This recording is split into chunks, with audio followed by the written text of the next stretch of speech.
question: what does the giving of the Torah, the golden calf, the book of Ruth, and Psalm 67 have in common? Shavuot or Pentecost? Beyond the current Jewish traditions of wheat and cheesecake lies a much deeper story. A divine plan woven through the generations. A plan that begins with the people of Israel, but was never meant to stay only with us. A plan to redeem the entire world. One holy day, 4 stations. Each one marks a significant event from the scriptures that took place on or is deeply connected to the festival of Shavuot. Let's start at the first station, the giving of the Torah and the golden calf. The Book of Jubilees, a Jewish book written in the 2nd century BC, tells us that the covenant at Mount Sinai and the giving of the Torah took place on the Feast of Weeks, Shavuot. The Jewish sages confirm this as well.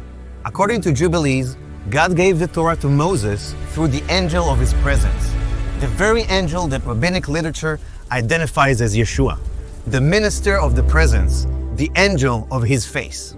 At Mount Sinai, Jewish tradition says that the divine voice divided into 70 tongues of fire, so that every nation could hear and understand. Why 70? In Jewish thought, the number 70 is a symbolic representation of the nations of the world. In this, God was signaling that Israel was to be a light to all peoples, to pass the Torah on throughout the nations. Amazing! Already at Mount Sinai, the Torah was meant to be a blessing for the whole world. But that Shavuot did not end with rejoicing. When Moses descended with the tablets, he found the people worshipping a golden calf, bowing down to a man-made substitute for the living God. Because of their sin, 3,000 Israelites died that day. A day that should have been full of joy and wonder turned to mourning and tragedy. But soon, we'll see how God brought redemption to that very event. We arrive at the next station, the book of Ruth. According to Jewish tradition, the book of Ruth is read on Shavuot because the story takes place during the wheat harvest. But this book is also a powerful example of how God can take something broken and turn it into a source of blessing. Ruth came from Moab, a nation born from an improper union between Lot and his eldest daughter. In the Torah, God forbade a Moabite from joining the people of Israel. And yet, God turned Ruth, a Gentile, into a woman of valor. And through her, He chose to bring forth the line of David, and ultimately, the Messiah. Even Boaz, Ruth's redeemer, came from a complicated background. According to the New Testament, he was the son of Rahab the prostitute.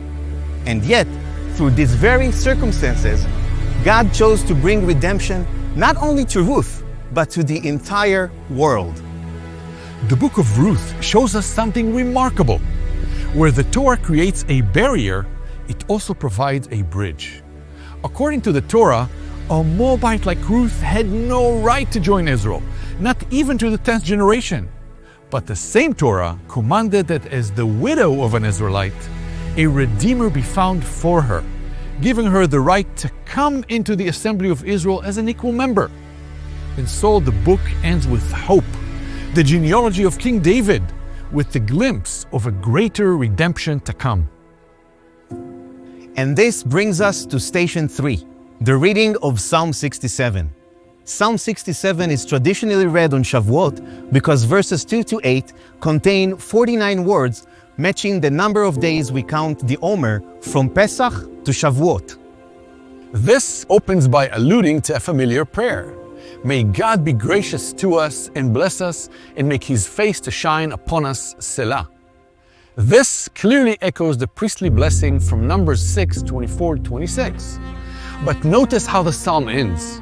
May God bless us still, so that all the ends of the earth will fear Him. The psalmist makes this profound connection that just as the priests are called to bless Israel, Israel itself is called to be a kingdom of priests, to bless the entire world with the knowledge of God and His salvation. We see this hope in how the psalm ends. Let the peoples praise you, O God. Let all the peoples praise you. But this raises a question. How will the knowledge of God reach the ends of the earth and His salvation extend to every nation? How will Israel bless all the families of the world so that the world in turn blesses the God of Israel? The answer to these questions brings us to the final station of our journey, the New Testament in Acts chapter 2.